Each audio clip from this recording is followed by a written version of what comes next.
Hoje nós vamos fazer a receita de pipoca.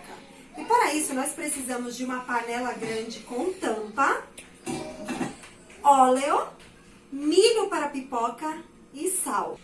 Eu forrei o fundo da panela com óleo. Então, agora que o óleo está quente, eu ponho o milho e vou deixar o sal para pôr por último. Olha só, essa tampa é legal porque dá pra ver a pipoca estourando lá dentro. Olha que legal. Olha só, pessoal, já tá enchendo a panela.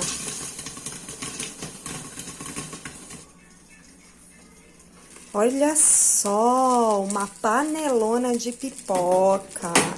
Agora eu vou pôr o sal a gosto. Eu gosto de bem pouquinho para não fazer mal. E é só esperar esfriar e comer. Bom apetite!